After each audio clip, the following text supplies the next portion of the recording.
There are many strange stories in football where clubs go from nothing to something to nothing again. We've looked previously at Rushden and Diamonds and Gretna as two great examples of clubs that came from nowhere to achieve something and then folded as quickly as they arrived. Gold Coast United are Australia's example of that phenomenon. Gold Coast United was a football club based in Queensland, Australia, experienced a tumultuous journey into the top flight of Aussie football, the A-League, the nation's premier professional football competition. Gold Coast United is essentially the story of an eccentric billionaire who did not get on with the footballing authorities. Gold Coast United was formed in 2008 by a local consortium based in the city under the name Gold Coast Galaxy Football Club. However, football goes as far back as 1966 when the first Gold Coast club was formed, consisting of players from varying nationalities and backgrounds, and they played in the Brisbane League. Gold Coast did not have its own developed football scene, which was as strong as Brisbane's scene. The club may have been established in 2008 but wasn't given a license to play until the 2009-2010 season. That was the first season that Gold Coast United would be in the A-League. Mining magnate Clive Palmer was the big financial backer of Gold Coast United. The club quickly gathered attention with its ambitious goals and financial backing. Under Palmer's ownership, Gold Coast United aimed to become a dominant force in Aussie football. The team began its A-League journey in the 09-10 season, showing promise with a competitive squad and some strong performances that season. In its first two seasons, Gold Coast United finished third and fourth in the A-League when they were split between 2 years, so the 2009-2010 season and the 2010-2011 season.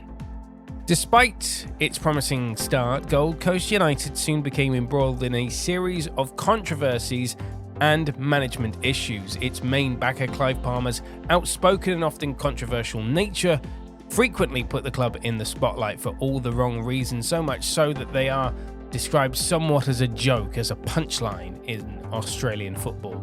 His public criticisms of the Football Federation Australia and its management of the league created tension and uncertainty. There was a report in 2010 that accused Palmer of withdrawing his financial support for the club, which put them on the radar of Football Federation Australia.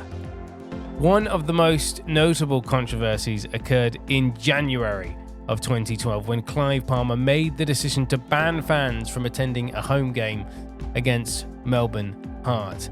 Now, there are two noted reasons for this. You can decide which one's true: that Palmer was angry at the Football Federation Australia's handling of league matters, or because a flare was thrown onto a pitch against Brisbane Roar in a derby match and he wanted to punish the supporters. You can decide which one of those is true, but they are both reported on.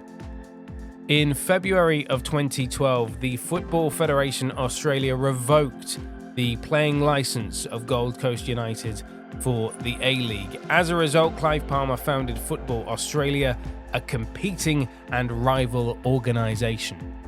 Of one of the more stranger controversies during the 2011-2012 season, Gold Coast United had struggled to attract sponsorship and was sponsored instead not by a commercial organisation but by a concept: free speech. Yeah, that's right. The shirt sponsor was freedom of speech. The expulsion of Gold Coast United from the A-League was met with mixed reactions. While some saw it as a necessary step to protect the league's integrity, others lamented the loss of a football club that had shown potential in its early years. The club's players and staff were left in limbo, with many seeking new opportunities within and outside Australia. In the years following the expulsion of Gold Coast United, they have attempted to re-establish themselves as a semi-professional club participating in lower-tier competitions. However, the shadow of its A-League expulsion continues to loom large, and the club struggled to regain their former prominence. Although there were calls to re-establish Gold Coast United very recently, about July of 2024, when Australia played a friendly in Gold Coast, and their head coach seemingly called for a professional club to be re-established in the city. The story of Gold Coast United serves as a cautionary tale about the importance of stability, financial management, and I'm going to be kind here and say not have a maverick run your club. I say maverick, others say outspoken narcissist.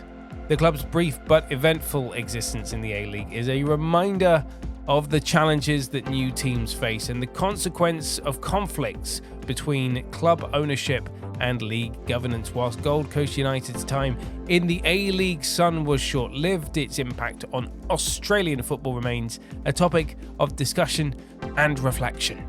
If you like this video, be sure to hit the subscribe button, give it a thumbs up as well, and hit the bell icon to be notified of all our latest videos. Thank you very much for watching. Don't forget to check out our website. It's deadair.media/sport for the latest football news. See you next time.